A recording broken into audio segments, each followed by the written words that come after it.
ಓಂ ಶಾಂತಿ. ದಿನಾಂಕ ಆಗಿದೆ 13/8/2026.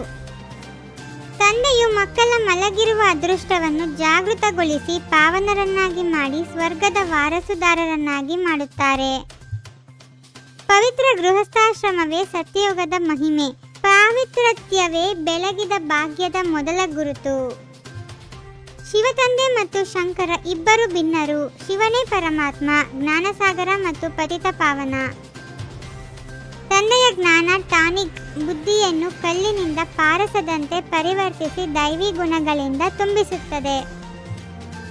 ಜ್ಞಾನಾಮೃತವನ್ನು ಸೇವಿಸುವುದರಿಂದ ಆತ್ಮದ ಬುದ್ಧಿ ಶುದ್ಧವಾಗಿ ನಿಜವಾದ ಸುಖದ ಅನುಭವವಾಗುತ್ತದೆ. ಸತ್ಯ ಸದ್ಗುರು ಒಬ್ಬರೇ. ಅವರು ಎಲ್ಲ ಆತ್ಮರನ್ನು ಪಾವನರನ್ನಾಗಿ ಮಾಡಿ ತಮ್ಮ ಮನೆಗೆ ಕರೆದುಕೊಂಡು ಹೋಗುತ್ತಾರೆ. ಯಾರಾದರೂ ದೇಹವನ್ನು ಬಿಟ್ಟಾಗ ಅಳದೆ ನಷ್ಟಮೋಹಿಗಳಾಗಿ ಆತ್ಮಜ್ಞಾನದಲ್ಲಿ ಸ್ಥಿರವಾಗಿರಬೇಕು. ಮೃತ್ಯುವು ಆತ್ಮವನ್ನು ನಾಶ ಮಾಡುವುದಿಲ್ಲ. ಆತ್ಮ ಕರ್ಮಾನುಸಾರ ಹೊಸ ದೇಹವನ್ನು ಧರಿಸಿ ತನ್ನ ಪಾತ್ರವನ್ನು ಮುಂದುವರಿಸುತ್ತದೆ. ಪಂಚವಿಕಾರಗಳೇ ದುಃಖದ ಮೂಲ. ಅವುಗಳನ್ನು ಸಂಪೂರ್ಣ ತ್ಯಜಿಸಿದಾಗಲೇ ನಿಜವಾದ ಸುಖ ದೇವರಾಗಬಹುದು.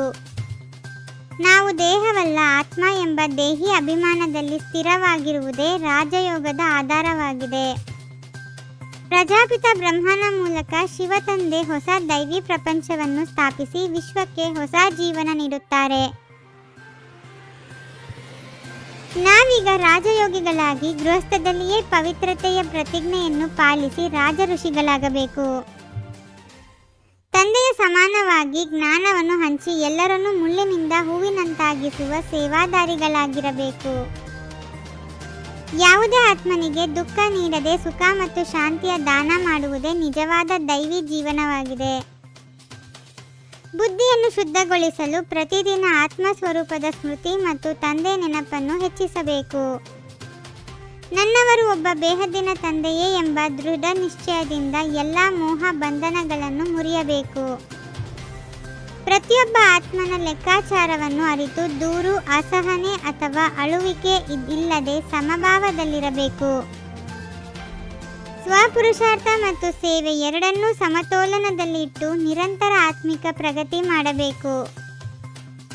ಮರ್ಯಾದೆಗಳ ಗೆರೆಯೊಳಗೆ ಸದಾ ಹರ್ಷಿತಮುಖಿಯಾಗಿ ಬದುಕುವುದೇ ಮರ್ಯಾದಾ ಪುರುಷೋತ್ತಮ ಜೀವನವಾಗಿದೆ.